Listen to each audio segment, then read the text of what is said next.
애청자 여러분 안녕하십니까. 세월호 참사 1주기를 맞는 2015년 4월 16일 목요일 정범구의 생방송 오늘입니다.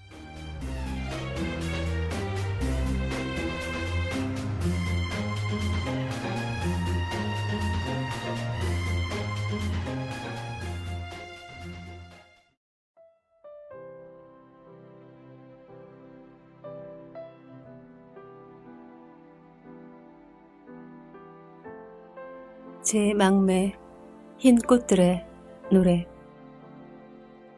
너는 거기 앉아 죄 없이 눈부시구나. 봄나무 푸른 불길 속에 앉아 헤헤 웃고 있구나. 내가 손을 들며 뛰어갈 때 떼죽나무 조롱조롱 흰 종을 달고 귓불을 흔들던 작은 귀걸이. 너는 무얼 하고 놀고 있느냐. 산천 가득 다시 돋는 하얀 꽃망울. 종아리 아래 빛나던 18 흰 뒤꿈치처럼. 4월 물속은 맑아 뜬 눈으로 젖은 얼굴 흰 수국 피네. 서른 땅 닿지 말고 딛고 가라고 절뚝절뚝 철쭉이 피네. 더 놀고 가렴. 다물지 못한 입에 떠넣어주려 입합꽃 피네. 천석 만석 저녁을 짓네. 이 멀고 억울한 향기 나는 알지. 내 몸냄새 캄캄한 향기. 무덤가의 휘 호랑지박 위 내 휘파람 소리.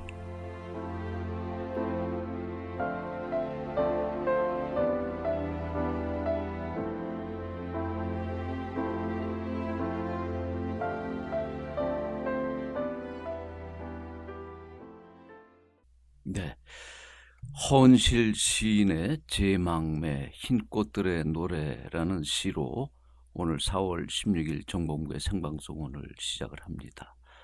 잠시 후에 홍세화의 칼럼 지하철에서부터 듣고 가시죠.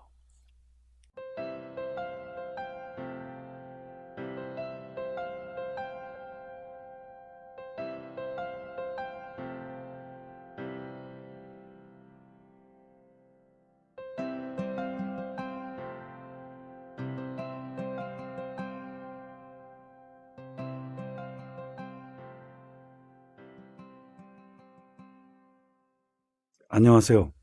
주간 칼럼 지하철에서의 홍세화입니다.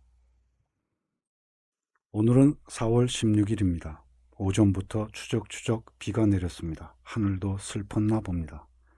대낮에도 사위가 컴컴했던 탓인지 제 눈에는 그냥 비가 아닌 검은 비가 내리는 듯했습니다. 1년 전 오늘을 떠올립니다. 그 차갑고 캄캄한 속에서 얼마나 무서웠을까. 이 생각만 해도 가슴이 탁 막히는 느낌이 다가오는 게 저만의 일이 아닐 터인데 지금 이 비를 맞고 있을 유가족들의 심경은 무슨 말로 표현할 수 있을까요?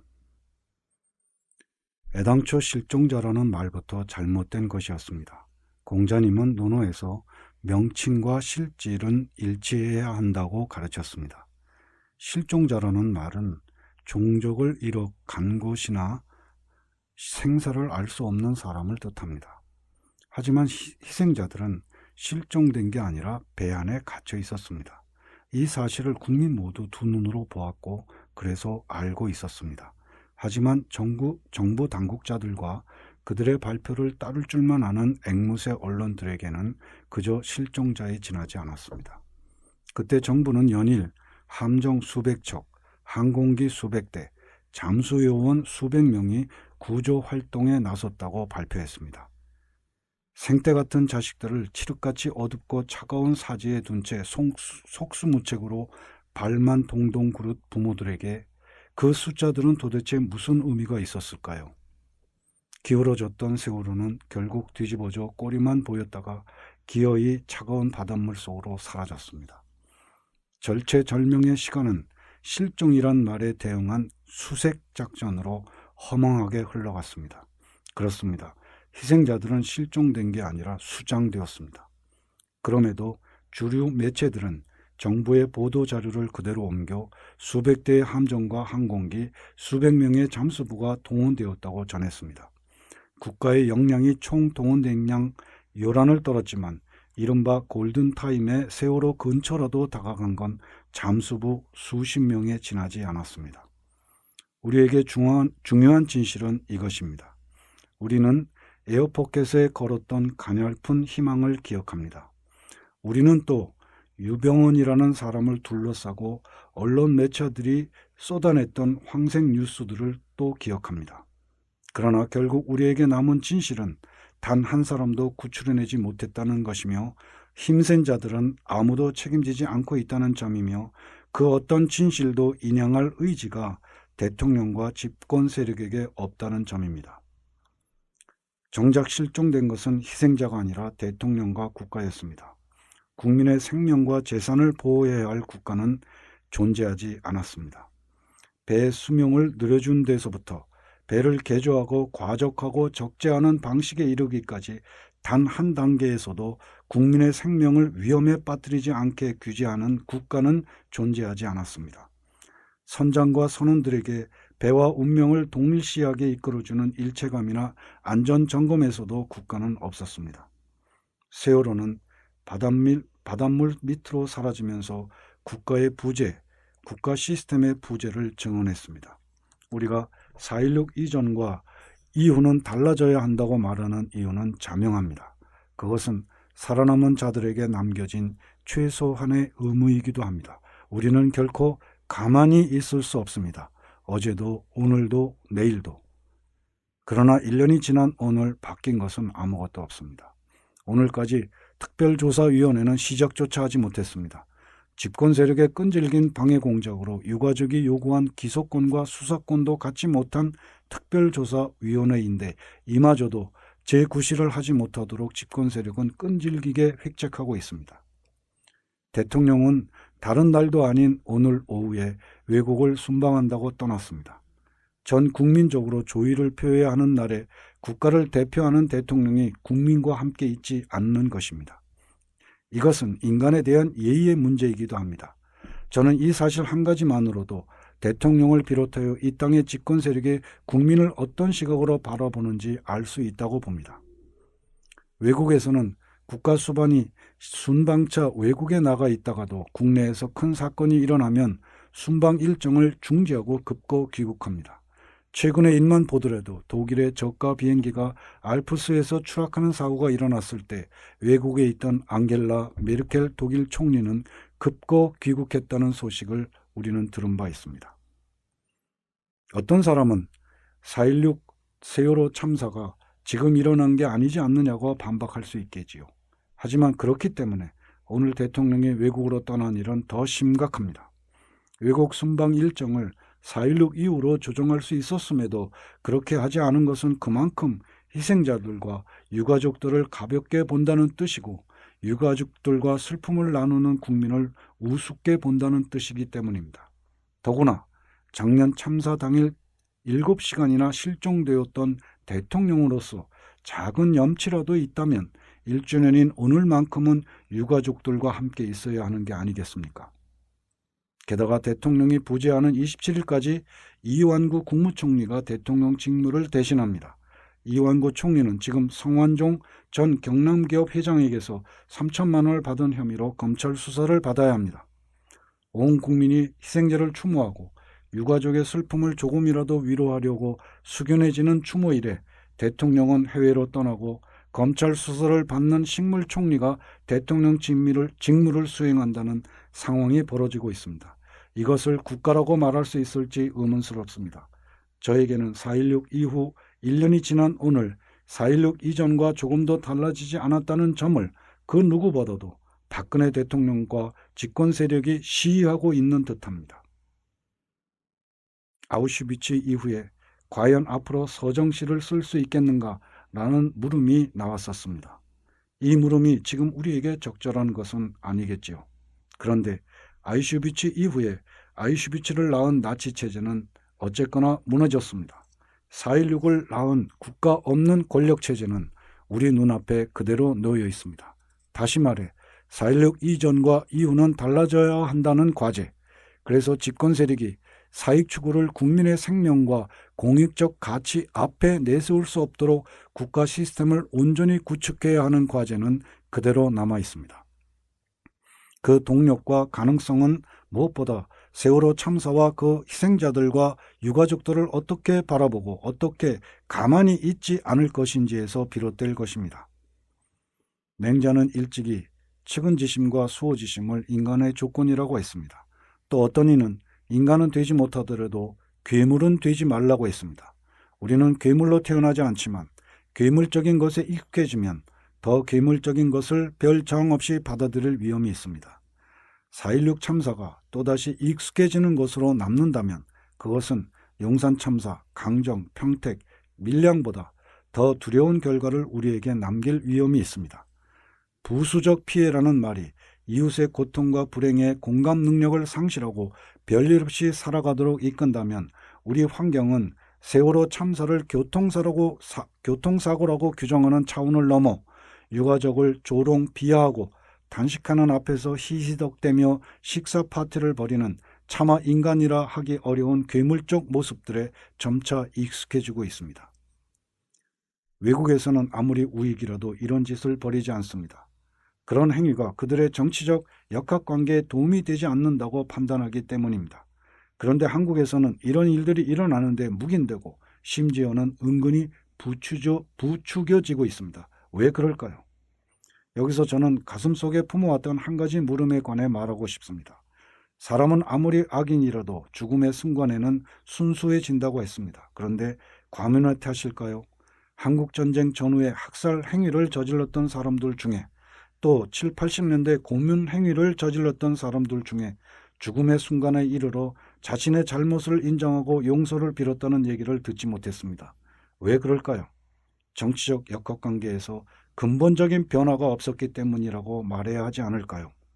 역사가 제대로 청산된 적이 없다고 말해야 하지 않을까요? 민주주의의 성숙은 민의 성숙, 민주의 성숙 없이는 가능하지 않습니다. 민의 성숙, 민주의 성숙을 통하여 정치적 역학관계를 변화시킬 그만큼만 집권 세력의 오만함과 파렴치함은 줄어들 것입니다.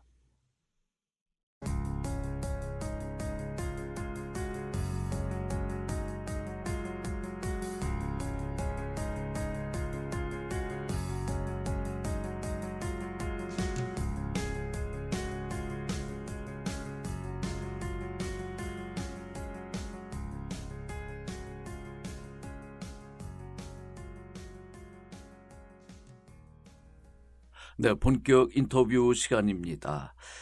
4월 16일, 네, 오늘 아마 전국이 이제 아침부터 추모의 분위기일 텐데요. 그러나 이 세월호 참사는 우리 기억 속에서 벌써 서서히 침몰해가고 있는 것은 아닌가 하는 그런 안타까운 생각도 갖게 만드는 요즘입니다. 이런 세월호 잊혀져서는 안 된다라고 하는데 동감하시는 분들 많으시죠. 그리고 또 직접 이런 일들을 위해서 바쁘게 뛰시는 분들도 많은데요. 오늘은 한국 영화계의 양심으로 불리웁니다. 부러진 화살, 남영동 1985. 예, 정지영 감독님을 모셨습니다. 어서 오십시오. 네, 안녕하세요. 네. 예, 마침 오늘 모시는 날이 4.16 일주기가 되는 날이라 세월호 얘기부터 시작을 좀 해야 되겠습니다. 이제 오늘 뭐 광화문에서도 여러 가지 이제 추모 행사가 있겠습니다만은 정재원 감독님은 특히 그 세월호 진실을 규명하려는 저 다큐멘터리 영화 다이빙 벨 이거를 좀 재상영해야 된다는 뭐 재상영 추진위원회를 요새 만드셨죠? 제가 만든 거 아니고요. 예. 여러 명이 예. 이 새로운 개정 뭐 증보판을 만들었다니까 예. 이것을 좀 다시 1주년이 다가오는데 재상영해서 국민들에게 한 사람이라도 더 보게 만들어야 되지 않겠는가? 예. 이런 움직임을 일으키는데 그냥 동조를 했죠.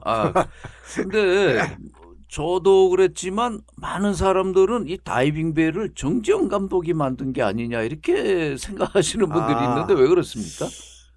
아마 그거는 이제 제가 천안함 프로젝트라는 걸 기획 제작했지 그러셨죠. 않습니까? 네. 그러고서 이제 다이빙벨이 나온다는 얘기를 듣고 이거 만들 사람은 아마 정지영 감독밖에 없을 것이다 이렇게 생각한 것 같아요. 예. 근데 그건 확실히 아니고 그거는 그 MBC 기자였던 이상호 기자가 만든 네. 영화입니다. 이상호 기자가 요새 이제 예, 예. 고발뉴스라는 저 매체를 운영하는데 그런데 작년에 그 부산 영화제가 있을 때 네.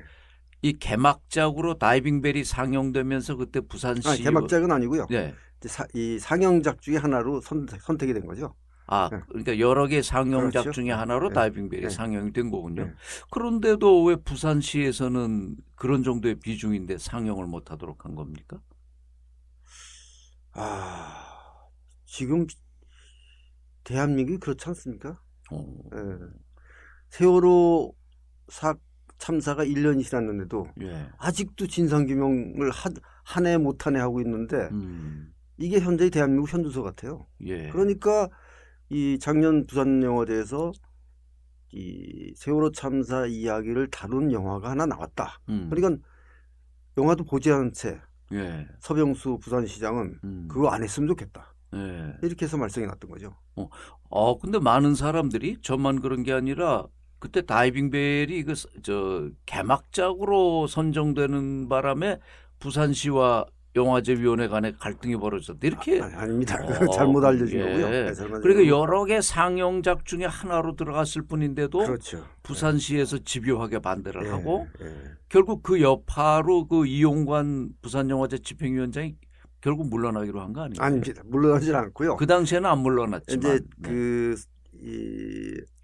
집행위원장과 시와의 마찰이 있었지만은 네. 집행위원장의 이 고집과 이제 능력으로 상영을 했어요. 네. 했는데 그것이 세월이 지나서 이제 부산영화제를 정리할 단계쯤 예. 뭐 감사가 들어간다, 뭐 또 감사원에서 감사가 들어간다, 뭐 이런 소리가 들리면서 다시 그게 불거지면서 예. 집행위원장이 물러나야 되는 거 아니냐 하고 예. 서병수 시장이 요구를 했던 거죠. 뭐 그래서 이제 영화가 또 들썩들썩했죠. 예. 그것은 근본적으로 이 표현의 자유를 침해하는 행위죠. 예. 헌법 위반이죠, 말하자면. 그렇죠. 그래서 지금 현재는 어느 정도 이 조율이 된 것 같아요. 물러난 건 아니고 예. 내부적으로 어떤 이야기가 오갔는지 몰라도 하여튼 물러나진 않고 예. 서병수 시장이 한 걸음 물러섰다 이렇게 지금 예. 얘기하고 있는 것 같아요. 그런데 이 다이빙벨은 이제 부산 영화제에서도 상영을 둘러싸고 논란이 많았는데 그 이후에 일반 극장에서도 결국은 상영이 안 된 거 아닌가요? 그렇지. 일반 극장에서는 상영을 못했죠.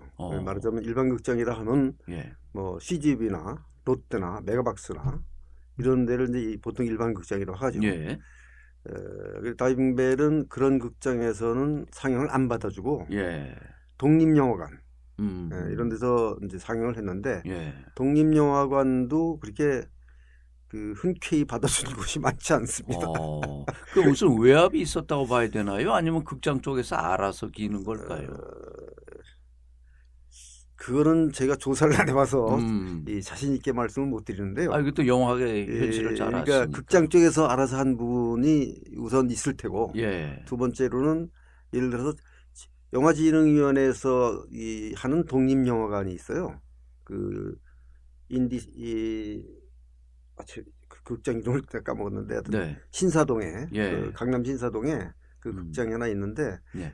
거기서 상영을 안 했어요. 거기에서조차 거기서 상영을 안 했다는 의미는 예. 그 영화진흥위원회 위원장이 상영을 예. 못하겠다 이렇게 봐야 되잖아요. 그럼 영화진흥위원 위원장은 반관이라고 봐야죠. 그렇죠. 뭐 요새는 다 위에서 내리잖아요. 뭐 낙하산도 많이 오고. 그런 걸로 봐서 압력이 있을 법했구나. 다른 극장에 이런 생각할 수 있죠. 그런 와중에서도 그런 열악한 상황에서도 이 다이빙벨은 한 6만 명이 봤다고 그래요. 예, 6만 명이 봤는데 5만 명이 극장에서 본 꽤 거. 많이 본 거예요. 그런 거죠. 꽤 많이 본 건데 예. 사실은 그 세월호 참사 이후에 이 보수 언론이나 예. 많은 뭐 종편이나 이런 데서 사실은 이것을 길게 끌고 가는 것을 바람직하지 않다. 빨리 잊고 뭐 우리가 이 나라 일으키는 새 경제를 일으키는데 신경을 써야 되지 않느냐. 이런 논조를 국민들한테 퍼뜨렸단 말이죠. 예. 그 영향이 이 영화를 관객들이 듣게 보는데 기여를 하지 않았나. 사실은 그것 때문에 세월호 참사가 묻힐까 봐서 예. 이 진상규명이 묻힐까 봐서 저희들이 이 새로운 이 증보판을 이거 재상영 촉구를 하자 우리. 예, 그런 의미에서 이 운동을 펼친 겁니다. 네, 네. 그 이번에 이제 확장판 또는 해외판 또는 감독판이라는 이름으로 붙여서 이게 한 8분 분량이 더 늘어났다는 건데요. 앞서서 만들어졌던 거하고 뭐가 다른가요? 다른 건 크게 없고요. 예. 이 해외에서 이 영화를 이제 해외 관계자들이 볼 때 예. 아니 어떻게 침몰을 했는데 침몰 원인이 뭐냐 예. 이런 질문과 함께 예. 거기 다이빙 벨이라는 것이 등장해서 그것이 있으면 구출할 수 있었는데 그게 당국에서 막았기 때문에 안 됐다라는 의미 같은데 다이빙 벨의 과학적 원리가 정확하게 어떻게 해서 그걸 말하자면 구조에 써먹는 거냐 이런 질문을 많이 받는 바람에 그 두 가지 부분에 보강을 한 거예요. 설명을. 8분 분량이요. 예, 제가 보니까 그렇더라고요. 예. 그러면 이게 이제 해외판이라는 이름으로 다시 만들어졌고 그 재상영 추진위원회라는 것도 만들어졌는데 그러면 이 국내에서 지난번보다는 좀 상영 기회를 더 많이 가질 수 있을까요? 일단 영화라는 것이요. 예. 마케팅 즉 홍보가 상당히 중요하잖아요. 예. 근데 이것을 재상영한다고 홍보해주는 언론이 거의 없어요. 예. 왜냐하면 또 이 다이빙벨 저 해외판 보니까 언론에 대한 그 비판과 고발이 대단히 신랄하더군요. 예, 거의 맞습니다. 뭐 기레기라는 그 예. 언론에 대한 그런 인식을 강화. 맞아요. 다이빙벨이라는 영화를 엄격히 얘기하면 이 당국과 언론이 이 구조를 막았다. 그렇죠. 이렇게 주장하고 있는 영화죠. 그렇죠. 예. 네. 그래서 별로 같은 언론 쪽에서 홍보를 해줄 생각을 안고 있고 그러다 보니까 힘겹게 홍보를 하고 있는 것 같아요. 네. 네.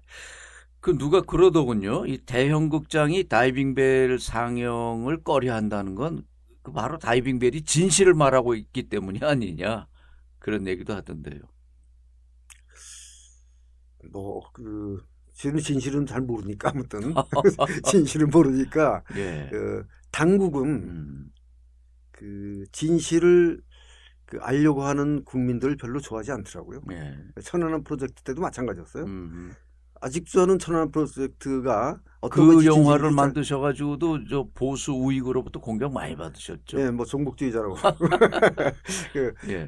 아직도 저는 심지어는 문재인 의원까지 이걸 인정을 했던데 북침을 인정을 했던데 폭침으로 인정을 했던데 저는 아직도 미심쩍은 부분이 너무 많거든요. 왜 그런 부분이 명쾌히 해명되지 않은 채 많은 사람들이 인정을 해버리는가. 그것이 좀 의문이에요. 한국 사람들이 원래 그런 사람들인가.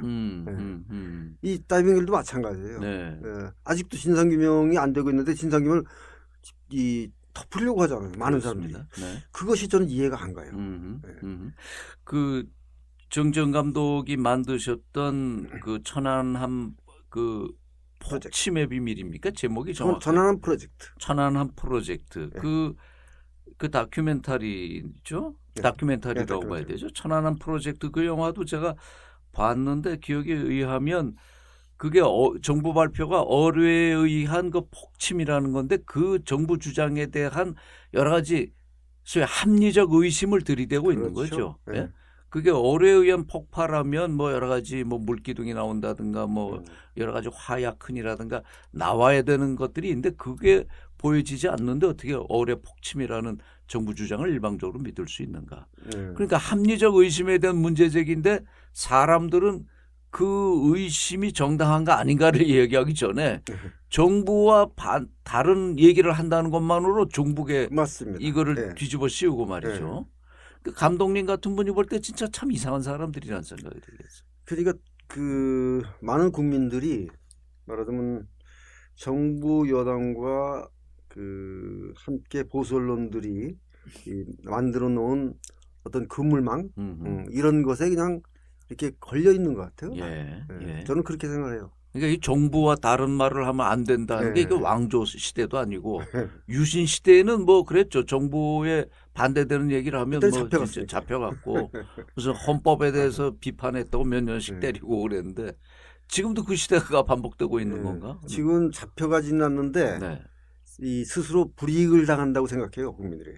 그런 이야기를 하면은 나한테 손해가 올 것이다 이렇게 생각을 하죠. 그리고 또 뭐 옛날에 진짜 빨갱이 딱지 붙이면 그 사람 사형 선고인 것처럼 너무 쉽게 종북이란 딱지를 붙이잖아요. 자기하고 조금 생각이 다르거나 그러면. 저는 그 저한테 종북주의자라고 하는 것이 인터넷 정지영을 치면 나오더라고요, 거기에. 연관 검색어로. 그래서 나는 이 우스워요, 솔직히. 우습습니다, 그런 게. 왜 우습죠? 이 시대가 낳은 어떤 비극 같은 생각이 들어서 우스워요. 좀 더 설명해 주세요. 왜 우습죠? 어쩌다가 우리 국민들이 이렇게 어리석어져 버렸나? 왜 그들은 이 아무나에게 종북 딱지를 붙일 때 이 아니라고 얘기하지 않고 그냥 침묵하거나 고개를 끄덕이고 있는가? 그 종북이라는 것 자체가 또 무슨 말인가? 이런 데 대한 의심이나 진지한 질문도 없죠, 우리 사회에서. 그 종북이라는 말이 누가 먼저 만들었는지 알 수가 없는데요. 뭐 민노당 내부에서 예를 들어서 우리가 종미주의자 이런 말 안 쓰잖아요. 그렇죠. 근데 어떻게 종북주의자라는 말이 나오는지 이해가 안 가요. 그렇습니다. 우리 사회 그러니까 영화를 만드는 입장에서 영화도 이제 결국 커뮤니케이션을 위한 거 아닙니까? 감독이 사회를 보는 시각이나 사회에 대해서 하고 싶은 말을 던지면 관객이 어떻게 이제 거기 반응하는가 그런 매체일 텐데요. 제 경우가 이제 이 사회나 역사에 대해서 질문을 던지는 편이고 일반적으로는 인간에 대해서 사랑에 대해서 뭐 이렇게 이제 질문을 던지죠. 이제 우리 영화 감독을 모셨으니까 영화 얘기 좀 해보죠. 정지영 감독 아마 그 영화를 좋아하시는 분들 뭐 취향에 따라서 다르겠습니다만 그런데 아마 많은 사람들에게 기억이 되는 것은 90년에 만들어졌던 거죠. 남부군을 통해서 많이 각인되지 않았나 싶어요. 남부군이 말하자면 제 이름을 알리게 된 작품이죠. 정지영 감독 금방 얘기하신 것처럼 나는 사회와 역사에 대해서 화두를 던지는 편이다. 그러나 그 앞에는 다른 감독들처럼 예를 들면 첫 데뷔작이 안개는 여자처럼 속삭인다. 또 추억의 빛, 거리의 약사 이런 건 보다 개인적이고 남녀 간의 사랑, 로맨티시즘 이런 거에 대한 거였죠? 사실은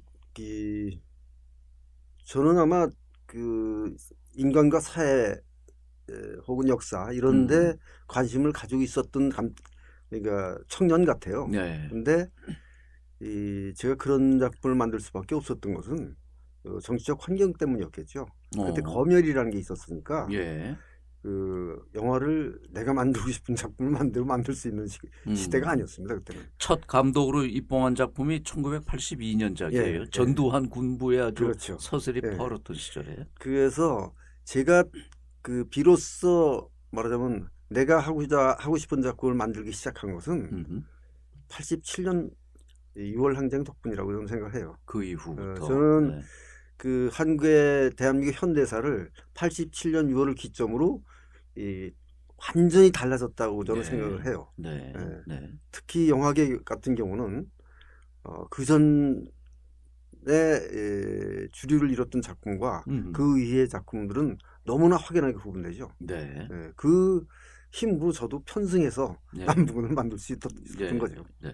그 영화야말로 그 창의성, 창작 예술인데 과거 군부 그런 권위주의, 압제적 독재 정권 하에서의 검열 또는 국가가 일정한 영화에까지 방향을 정해놓고 그렇게 그렇죠. 하는 그런 데서는 감독이 자기 생각을 온전히 표현하는 작품을 내놓기 힘들었는데 그래서 민주화 운동이라는 것에 가장 큰 영향과 혜택을 받은 건 영화나 예술 쪽이었다. 이렇게도 맞습니다. 말할 수 있네요. 그 90년에 이제 남북은 만드시고 이어서 92년에 하얀 전쟁 하셨어요. 이건 안정효 원작 베트남 전쟁 다룬 거죠. 그 하얀 전쟁으로는 그 도쿄 국제영화제에서 그랑프리 받으시고 뭐 감독상도 받으셨는데 그 주변에 계시던 분들이 그러면 정지영 감독이 이렇게 확 전환을 했다 이런 평가는 없었습니까 그때? 그 전까지 하던 작품과 뭐 거의 모든 사람들이 이 남부군으로 정지영 감독이 이 사회파가 됐다 뭐 이런 식으로 얘기를 해요. 근데 그 솔직히 말씀드리면 저는 엄격히 얘기해서 그 이전 작품들에도 정정이라는 개성은 녹아 있다고 생각해요. 다만 그 시대가 그런 시대였으니만큼 사람들이 그런 거를 발견하려고 노력을 안 했을 뿐이지 조금씩은 깔려 있었지 않을까라는 생각을 합니다. 대학에서는 원래 불문학을 하셨는데요. 네. 고대 불문과를 나오셨는데 어떻게 영화 그럼 수업은 하시게 됐습니까? 저는 원래 대학 입학을 고대 불문학과를 입학한 게 아니고요.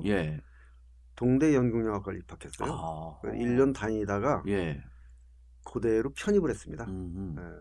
그러면 왜 자기가 하고자 했던 영화 전공을 때려치고 불문학으로 편입을 했는가? 이게 의문시될 텐데. 그렇습니다. 당시에는 그 연극영화과가 연극만 했지 영화는 안 찍었어요. 왜냐하면 돈이 너무 많이 드니까 영화는. 요즘은 이제 그 테이프로 찍으니까 돈이 안 드는데 카메라도 싸고 디지털 시대이기 때문에. 근데 당시에는 아날로그 시대에는 필름 카메라를 들고 필름을 넣어서 찍고 편상을 하고 이렇게 하는데 상당히 돈이 많이 들었어요. 그러다 보니까 학교에서 전혀 영화는 안 찍어요. 연극만 하지. 그래서 나 여기 4년 있다가 뭐 영화 공부도 못한 채 끝나겠다. 왜냐면 뭐 이론이야 책 보면 되는 거 아닙니까? 나는 중요한 거는 빨리 가서 찍고 싶은데. 그래서 여기 그냥 이렇게 폭이 좁게 머물러 있느니 좀 크게 보자. 그래서 학교를 옮긴 거예요. 아니 그렇다고 무슨 불문과에서 영화 만드는 걸 가르쳐 주진 않지 않습니까? 글쎄 제가 말씀드렸듯이 이 책을 보는 정도는 나 혼자 할 수 있다. 이론 공부는. 실제 공부가 중요한데 실제 공부는 그냥 서클 활동을 통해서 할 수 있는 거 아니냐. 학교에 힘을 빌릴 필요가 없다. 이런 생각으로 이제 학교를 옮기고 고대학교 들어가서 영화 서클 활동을 했어요. 그럼 직접 이제 영화를 만들거나 소위 그 조연출이라고 그러나요? 영화 현장에서 일하시기 시작한 건 언제부터입니까? 75년도입니다. 학교 대학을 졸업하고 난 후에 그러다가 이제 82년에 자신이 직접 시나리오도 쓰고 소위 메가폰을 잡은 영화를 만드신 거고요. 전부 제가 어디 자료를 보니까 지금까지 한 15, 6편 정도를 감독하셨나요? 부끄럽게도요. 제가 제 작품을 세우고 있지 않습니다. 저는 항상 만들고 나면은 그 관객의 작품이고 다음 작품이 내 작품이라고 생각해요.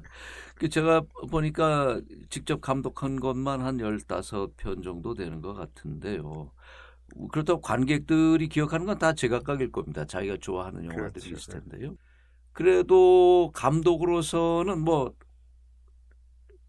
뭐 진짜 10손가락 깨물어서 안 아픈 게 있냐지만 애착이 가는 영화가 있지 않겠어요? 역시 애착이 가는 영화는요.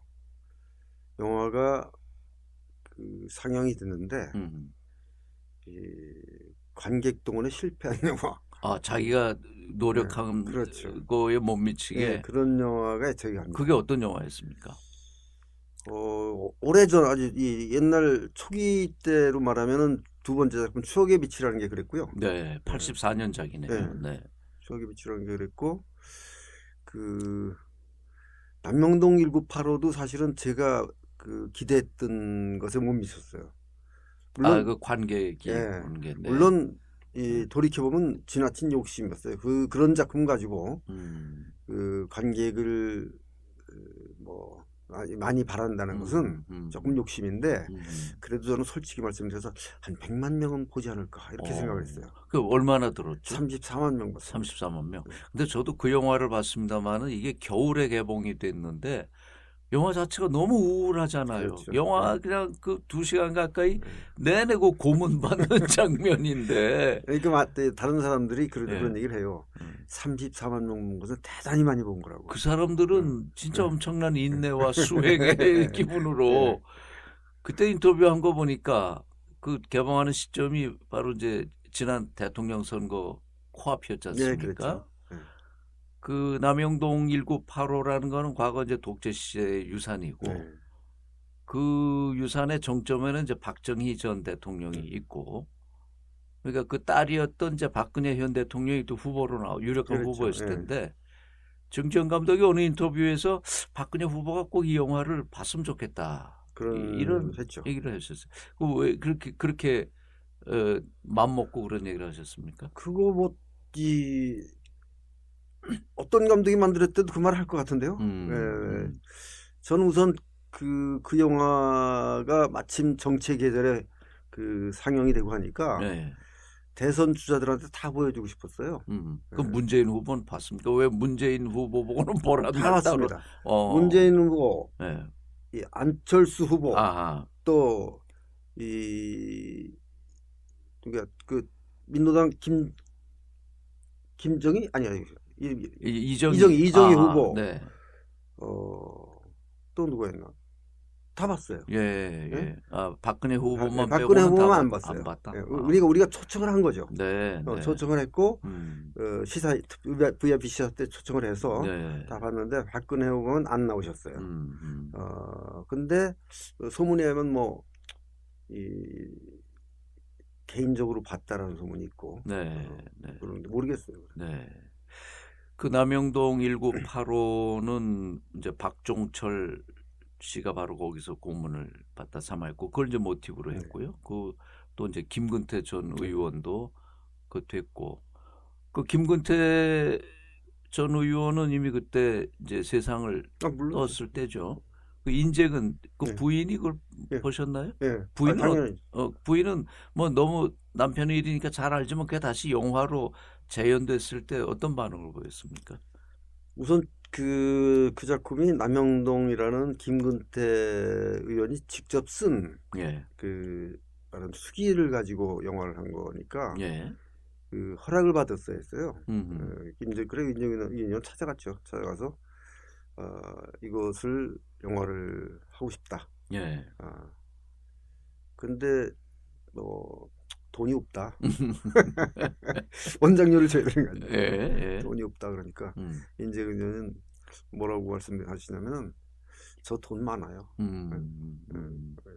사시라고. 그래서 바로 이제 착수를 했는데 그리고 또 하나는 저는 그 작품을 하면서 이것이 비단 김근태 의원의 이야기만은 아니다. 1970년대 80년대 무수하게 민주화 투쟁을 하다가 그 감옥에서 고문을 받고 막 장기수가 돼버린 그런 수많은 사람들의 이야기라고 봐야 되기 때문에 이름을 김근태로 가서는 안 된다라고 생각했어요. 그래서 이름을 김종태 이렇게 바꿨는데 그것까지 인재근 의원이 좋다고 이렇게 말씀하시더라고요. 그래서 남영동 1985를 만들었는데 제가 지금 돌이켜 볼 때 남영동 1985를 만들어서 제가 제일 고민한 게 뭐냐면요. 과연 내가 이 고문받는 사람의 고통만큼 관객들이 아파할 수 있을까? 이걸 내가 묘사할 수 있을까? 이걸 제일 고민했어요.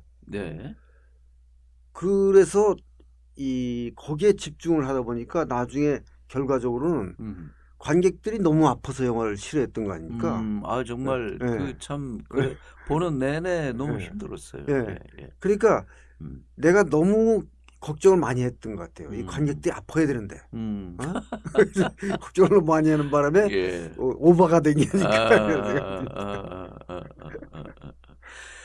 그 남영동 1985 뭐 흥행엔 실패했다고 얘기를 하시는데 그 영화 자체가 이제 뭐 우리 관객이 봐도 이게 뭐 크게 흥행될 작품 같지는 않았는데. 맞습니다. 근데 이런 영화에도 투자자들이 붙습니까? 없습니까? 투자자는 없어요. 그 영화는 마침 예. 그 부러진 화살이 개봉을 할 때 네. 그때 찍었어요. 근데 부러진 화살을 개봉할 때 손님이 많이 들었거든요. 그때는 좀 흥행이 되게 네, 손님이 많이 들었단 말이죠. 네. 그러니까 자연히 정지영 감독은 부러진 화살을 통해서 돈이 들어올 것이다. 그러니까 나한테 돈 쉽게 빌려주죠. 네. 그래서 그렇게 출발을 했어요. 네. 그 좀 다른 얘기입니다만은 그 정지영 감독의 아주 대표작 또 흥행도 꽤 됐던 작품들 남북은 하얀 전쟁, 부러진 화살 여기 보면 다 국민 배우 안성기 씨가 같이 협력을 해요. 네. 그 특히 나중에 부러진 화살 할 때는 뭐 흥행이 될지 안 될지도 모르고 그 전에 사실 좀 감독으로서도 공백이 좀 길지 않았습니까? 예. 그 어떻게 저 안성기 씨가 흔쾌히 개런티 뭐 협상도 없이 그 부러진 화살 같은 경우도요. 네. 그 작품의 성격상 대기업에서 투자를 안 하는 거잖아요. 그렇겠죠. 네. 그래서 저는 그걸 염려해서 이제 저예산 영화, 저예산 영화로 가겠다는 생각하고 아니고 동료 후배한테 돈을 빌리기로 한 거예요. 예. 빌려서 찍으려고. 그러니까 빌린다고는 네가 좀 투자를 해라. 돈 좀 제작자 중에 돈 좀 번 후배들이 있으니까. 네. 투자 좀 해라 이렇게 얘기했던 건데 그래서 난 2억 정도를 가지고 예. 연극 배우들, 무명 배우들을 써서 영화를 그냥 진지하게 만들어보자. 이렇게 소박하게 출발을 했는데 예. 시나리오를 누가 읽어보고 예. 이 주인공은 안성기 씨가 해야 된다는 거예요. 그래서 나는 생각지도 않았기 때문에 야 안성기 씨가 돈도 안 주는데 왜 하겠니? 그랬더니 감독님 안성기 씨랑 친하잖아요. 아니 밑에 본전인데 가서 좀 얘기를 해도 해보지 그래요. 예. 그래서 철이 그렇게 늦게 들어요. 아, 그쯤 얘기는 해볼 수 있겠구나. 이런 생각이 들어서 시나리오를 가지고 갔어요. 안성기 씨한테 가지고 가서 이 시나리오를 내놓기 전에 뭐라고 했냐면 제가 내가 안성기 씨랑 두 작품을 했다. 남북하고 하얀 전쟁이다. 네. 근데 둘 다 이 정치적 사회적으로 약간 껄끄러운 작품이었다. 그런데 둘 다 성공했다. 내가 지금 너한테 보여줄 시나리오도 그런 종류의 것인데 네가 하면 꼭 성공할 것 같다 하고 쳤어요. 그랬더니 그 이튿날 하자고 연락이 왔더라고. 또 한 가지 얘기지. 돈은 없다. 그럼 그런 경우에는 어떻게 계약을 합니까? 얼마를 주겠다는 얘기는 못하고. 네가 돈은 없기 때문에 네. 흥행이 되면 준다는 거죠. 흥행이 되면 준다. 그래서 사실은 그 작품으로 안성기 씨는 다른 작품보다 훨씬 더 많은 돈을 가져갔어요. 자기가 지금까지 받은 개런티 최고액을 가져갔습니다. 결과적으로. 그 부러진 화살은 관객이 얼마나 들었습니까? 350만.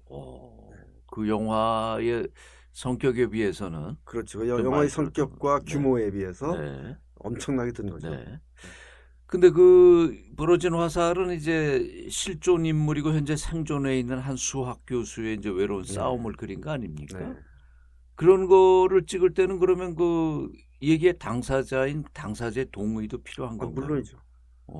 그 김명호 교수라는 사람이 네. 아주 재밌는 사람이에요. 제가 영화를 이제 준비할 때는 감옥에 있었어요. 네. 그래서 동의를 얻으려면 감옥을 찾아가야 되잖아요. 그렇군요. 의정부 교도 찾아가 면회 가가지고 제가 이 동의서를 내놓으면서 이걸 좀 동의를 해달라니까 이 사람이 뭐라고 하냐면 이걸 왜 나한테 동의를 받아요? 아니 원래 실제 있었던 일인데 그냥 알아서 만드시고 만드시고 잘못 만든 거 같으면 내가 문제 제기를 해서 뭐 법원에 고소를 하든가 그러면 되는 거 아닙니까? 그러더라고요. 그래서 그만큼 재미있는 사람이에요. 근데 뭐 영화라는 거 만들어 놓으면 거기 이제 감독의 시각이 들어가고 또 뭐 여러 가지 그렇죠. 뭐 재미 요소도 들어가지 않습니까? 그러니까 만들어진 영화에 대해서도 본인은 뭐 크게 이의를 제기하지 않았습니다. 그때는 영화 다 만들었을 때는 감옥에서 출소했어요. 이제. 네. 그래서 같이 봤어요. 어, 같이 봤는데 아주 재미있게 보더라고요. 아, 그렇습니까? 그 다행이고요. 그 남영동 1985는 장면이 뭐 진짜 이제 고문하는 장면들이니까 보는 사람도 힘들지만 누구보다 배우가 고생을 엄청 했을 것 같아요. 예, 진짜 제가 참 죽일 놈. 근데 네. 그 박원상 씨가 이제 고생을 제일 많이 했을 거 아닙니까? 예. 근데 찍을 때는 박원상 씨가 고생을 제일 많이 했는데 예. 찍고 나서 고생한 건 이경영이고요. 그건 왜 그렇죠? 가해자였기 때문에. 이제 거기서 이근한 역할을 예, 맡았었던 예. 거죠. 가해자였기 때문에 어. 심적으로 이게 후유증이 있는 거예요. 아, 그래요? 예, 예. 그리고 오. 이경영보다 더 괴로웠던 건 정지영 감독이에요. 아, 그래요? 예. 저는 그 전까지 담배를 끊었거든요. 네. 남영동 1호파로 찍기 전까지. 음. 근데 그걸 찍으면서 담배를 안 필 수가 없었고, 어. 왜냐면 고문을 시키는 거 아닙니까, 제가. 예. 이경영 보고 고문해. 음. 이렇게 시키는 거 아니에요. 예? 음. 그러니까 말하자면 저는 사주하는 거예요, 지금. 예. 예? 예. 근데 그걸 잘 찍나 안 찍나를 아니 그러니까 잘 연기를 잘하는 하나를 감독해야 되고. 그래서 가해자 역할을 그렇죠. 실제로 하는 거군요. 그래서 어. 끊었던 담배를 하루에 3갑씩 다시 피게 됐고, 그리고 저녁마다 술을 먹어야 잤어요. 그 시키는 놈이 제일 나쁜 놈이라고 그러더니 왜 맞는 말이군요. 그러고 나서 사실은 이 촬영이 다 끝나고 그 해 몇 개월 지나서 그 해 저는 큰 수술을 했어요. 네. 그러니까 그게 촬영의 후유증이라고 봐야 돼요. 저는 그 남영동 185 때 사람들 너무 괴롭혔다. 그 죄를 받은 거다 이런 생각합니다. 아니 근데 웃으면서 말씀하시지만 병이 났던 게 결국 남영동 1985를 찍을 때 그 심적 부담이 스트레스가 이게 많은 영향을 줬어요. 그건 저희는 관객 입장에서 재밌는 얘기네요. 그 이경영 씨는 배우로서의 역할만 했을 뿐인데도 그게 가해자로서의 트라우마가 남는 거군요. 그게 아무래도 이제 이근한 캐릭터에 자기가 동일시돼야 되기 때문에. 근데 저는 진짜 관객으로 조금 의외였어요. 그 이근한 같은 그 악질 고문 경찰 역할에 이경영이라는 배우가 등장하는 데 대해서 반대로 다른 감독의 작품입니다만은 변호사인가요? 변호사 맞죠? 변호인. 그 노무현 대통령의 변호인 시절을 그렸던 거기에서 그 악질 형사로 나오는 배우 지금 이름이 생각이 안 나네. 그 덩치도 아주 크고. 그 배우는 진짜 악역에 타고났다는 그런 느낌을 받았었는데. 배우들에게도 자기가 맡은 역할에 따른 그런 상처가 있군요. 그럼요. 그 남부군을 다시 얘기를 해보면 말이죠. 남부군에 그때 이제 최민수, 최진실이 등장하지 않습니까? 이 사람들이 여기에서 처음 데뷔했던 건 아닌가요? 저로선 그때 처음 봤는데 그 배우들을. 최진실은 처음이고요. 네. 최진실은 데뷔작이고 최민수는 그 전에 한두 작품 했어요. 그런데 이제 전부 그 사람들한테 안 알려졌고 남부군을 통해서 알려진 거죠. 예. 저는 개인적으로 이게 1990년에 남부군이 그때 대한극장에서 상영이 되는데 제가 그때 이제 독일서 이제 귀국하려고 막 준비를 하고 왔다 갔다 하는데 잠깐 일시 귀국으로 나왔을 때예요. 오늘 독일로 나가야 되는데 남부군이 내일 개봉하는 거예요. 대한극장에서. 그래서 비행기 표를 이렇게 연기를 시키고 제가 그걸 대한극장에서 관객한 사람이 이길 뻔했네요. 제가. 그래 말입니다. 근데 그때 참 충격이었어요. 그 원작인 이태 씨의 그 자전적 소설은 미리 읽었지만 예민한 소재 아닙니까? 빨치산을 다룬 거고 한국 사회가 그때 민주화가 됐다고 하지만 아직 이런 메카시즘이나 이게 공기가 강한 때인데. 노태우 정부 시대니까요. 그래도요. 예. 참 놀랐어요. 그리고 그 비교적 원작에 충실하게 그 빨치산들의 그거를 옛날엔 빨치산은 무조건 이제 반공주의 시각에서만 봤어야 되는데 그들의 시각 또는 중간재 시각으로 이렇게 덤덤하게 봤는데요. 영화 찍을 때 에피소드도 많았을 것 같아요. 우선 제가 그 영화를 시작할 때 기자가 그 민감한 소재를 영화를 하니까 너 어떻게 만들려니 이렇게 묻더라고요. 그래서 제가 그 정한 원칙이 있었어요. 반공 영화는 안 만들겠다. 그렇지만 용국 영화도 안 만들겠다. 이거를 처음에 이미 그 선언을 했어요. 인터뷰에서. 그리고 사실은 제가 만든 영화가 그랬고 결과적으로 그랬고. 근데 재미있는 거는 만들어 놓고 나니까 어떤 사람은 빨갱이를 미워했다고 이거 이 빨갱이 영화라고 그러고 어떤 사람은 그 이 신념 강철 같은 신념의 소유자들을 감상주의자로 그렸다. 이거는 우파 영화다 그러고 재미있더라고요. 그래서 저는 그런 양쪽 시각이 나왔다는 것 자체가 내가 선택한 처음에 이 의도가 제대로 맞은 거구나 이런 생각을 했습니다. 정지영 감독 자신이 만든 영화에 대해서 지금 말씀하시는데 꼭 남 얘기하는 것처럼 저는 평론가 같은. 아니 그게 아니고요.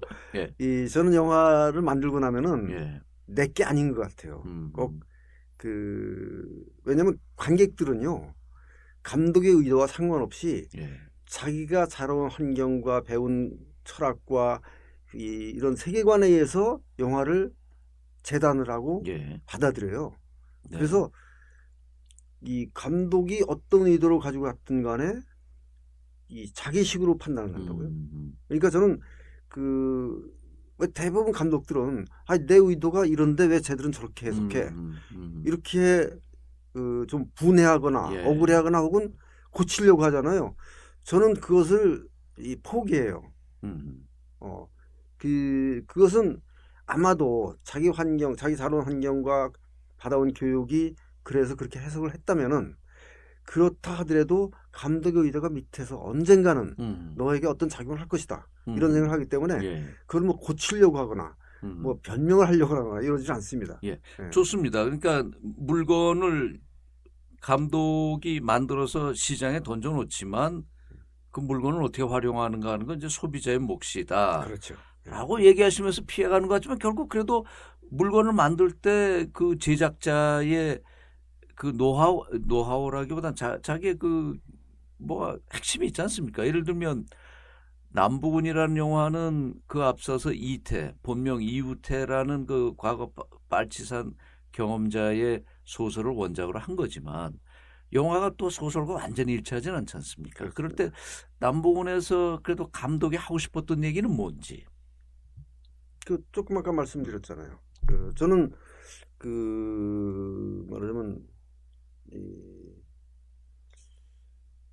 민족 분단의 아픔을 공유하는 게 목적이었어요. 말하자면 우리가 익히 배운 반공교육에서 자라온 우리 세대 그리고 뭐 우리 밑에 세대도 마찬가지고 그들이 누군지 모르게 덮어두려고 했던 것을 정면으로 응시하게끔 하는 것이 저의 목적이었거든요. 그래서 저는 그거로는 웬만큼 성공을 했다고 치고 성공했다고 보고 다만 그것을 이제 관객 나름대로 전부들 다르게 해석하고 있더라. 근데 그거는 내 몫이 아니다. 그거는 어쩔 수 없는 거다. 다만 그들에게 조금이나마 어떤 토론, 생각할 기회를 준 것이 감독의 몫이 아니겠는가 이렇게 생각하는 거죠. 이건 뭐 저의 이제 일방적 판단입니다만은 이제 소위 이제 386 세대라고 하는 이제 60년대생들, 80년대 그 질풍노도의 시대를 겪었던 사람들에게서는 비교적 그 단정적인 자기 주장이 강하다는 걸 느낀다. 이다 아니다가 분명해요.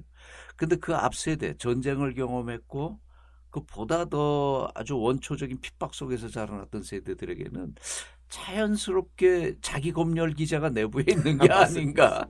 그런 생각을 좀 합니다. 네. 영화는 어떤 사람은 영화는 기억의 예술이다 이런 표현도 하던데요. 이제 오늘 4.16 이제 일주기가 또 이렇게 이제 저물어 갑니다. 그 지난번에 다이빙벨 시사회 끝나고 난 다음에 정재영 감독께서 이런 얘기하신 게 기억이 나요. 어떻게 된 게 이런 세월호 참사라고 하는 거대한 비극을 겪고 난 후에 뭐 이런 거를 다루는 영화 같은 게 안 나올까? 같이 영화 감독 입장에서 이런 의문을 네. 내놓으셨던데요. 사실은 저희들은 이게 그 세월호 참사 이후에 다이빙벨뿐이 아니고 예. 다이빙벨은 이제 현장에서 직접 찍었던 이성호 기자가 만든 거니까 그 외에 이 다큐멘터리 감독들이 많이 찍었다고 들었거든요. 예. 그래서 그게 이제 지금쯤은 나와야 되는데 안 나오고 있단 말이죠. 그 왜 그럴까요? 그래서 그들이 추위를 타는 건지 즉 겁을 먹고 있는 건지 그걸 잘 모르겠어요. 정말. 예? 저는 영화인들은 그나마 좀 다른 분야보다는 좀 용감하다고 생각했는데 네. 예? 네. 만약에 그것이 겁을 먹고 못 내고 있는 거라면 참 안타까운 거죠. 왜냐하면 이 영화인들은 이 세월호 참사 이후에 그 세월호 특별법이 이 여야 야합으로 제대로 만들어지지 않고 야합돼 가지고 막 합의를 봤을 때 예. 그때 영화들이 발칵해서 광화문에서 잔디 리레이를 했잖아요. 그랬습니다. 예, 그 위에 벌써 1123명이 서명을 해서 유가족이 요구하는 세월호 특별법을 만들어 달라고 시작했고 지금은 예. 이제 문화예술인들 전체가 연장전이라는 그런 말하자면 행위를 계속 하고 있잖아요. 예. 그래서 그 사이에 영화인들이 10편의 단편 영화를 만들었어요. 예. 세월호에 관한. 예. 그 상영회도 했고. 그만큼 영화인들은 활발하게 활동을 했다고 생각을 하는데 근데 지금 그런 영화들이 안 나오고 있으니까 좀 이상해요. 그러니까 추위를 타고 있다는 표현을 하셨는데 이제 이런 사회 분위기가 결국 영화인들의 창작 의욕을 당연하죠. 예, 하고 있다 이런 거군요. 예. 그렇지만 저는 영화인들을 믿어요. 예.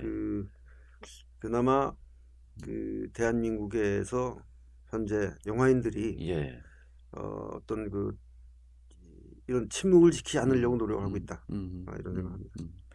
네, 오늘 본격 인터뷰 부러진 화살 남영동 1985로 이제 최근작을 통해서 여러분이 많이 알고 계시는 영화 감독 정지영 감독을 모셔서 얘기 나눠봤습니다.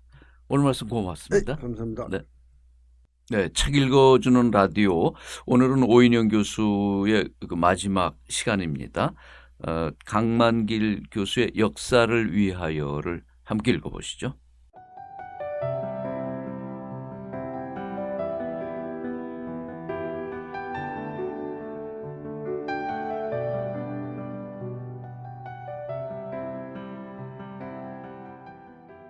오늘은 한국 역사학계의 태두이신 강만길 선생의 역사를 위하여 라는 제목의 역사 에세이집에 수록된 한 부분을 애청자 여러분과 함께 읽어보려 합니다. 역사는 결국 어디로 가는가? 인간의 역사가 결국 어디로 가는가 하는 물음에 대한 답은 많은 역사학자나 철학자들에 의해 나름대로 제시되어 왔다. 종말론적인 해답도 있었고 발전론적인 해답도 있어 왔지만 지금까지의 인류 사회가 지향해온 역사의 길은 인간들이 살기에 한층 더 나은 사회를 만드는 길이었으며 그것은 비록 많은 우여곡절이 있음에도 불구하고 일정하게 이루어져 왔다고 생각된다. 좀 더 구체적으로 말하면 인류의 역사는 모든 인간이 정치적인 속박에서 점점 벗어나는 방향으로 발전해 왔다. 역사는 정치적으로 자유로워지는 인간의 수가 점점 많아지는 방향으로 발전해 온 것이다. 고대 사회에서는 왕과 귀족들만이 자유로웠으나 근대 사회로 오면서 그 정치적 자유가 시민 계급에까지 확대되었고 현대 사회로 오면서 노동자, 농민층에게까지 실질적으로 확대되어 가고 있다. 정치적 민주주의가 더 확대되는 것, 즉 주권주의가 확대되는 길이 곧 역사가 나아가는 길인 것이다. 인간의 역사는 또 경제적으로 빈부의 차이가 적어지는 길로 발전해 왔고 앞으로도 계속 그러할 것이다. 우리 역사에서도 신라 시대나 고려 시대에는 소수의 귀족층만이 재부의 대부분을 차지하여 피지배층의 생활은 처참했고 지배층과 일반인들의 생활 사이에는 상상하기 어려울 만큼의 차이가 있었다. 근대 사회로 오면서 생활 양식의 차이는 어느 정도 해소되었으나 소유한 재부의 차이는 여전히 크다. 그러나 재부의 편중을 억제하고 그 사회화를 촉진하는 운동과 정책이 계속 추진되고 있으며 그것이 바른 역사의 길이라는 인식이 확대되어 가고 있다. 또한 인간의 역사는 인간과 인간 사이의 사회 계급적 차이를 해소하는 방향으로 꾸준히 발전해 왔다.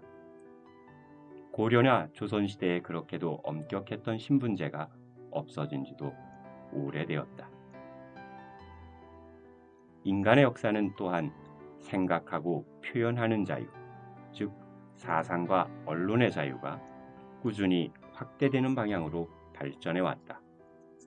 지구가 도는 것임을, 만민이 평등함을, 권력이 국민의 것이어야 함을, 재부가 만민의 것임을 남보다 먼저 말했다가 희생된 사람들이 많았지만 아무리 무서운 권력도 뿌리 깊은 인습도 인간의 생각하고 말하는 자유를 계속 억누를 수는 없었다.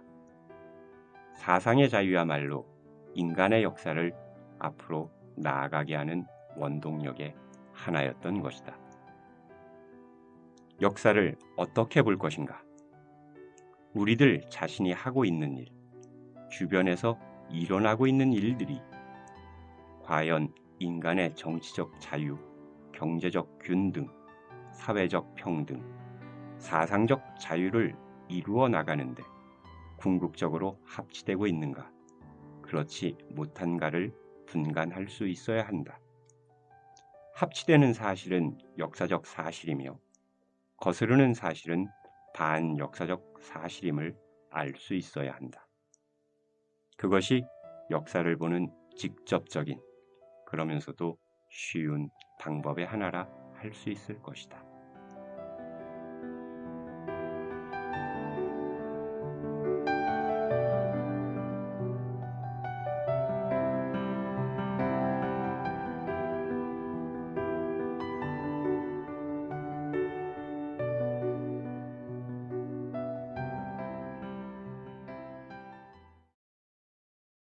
네, 오인영 교수님 한 달 동안 책 읽어 주시느라고 수고 많으셨습니다.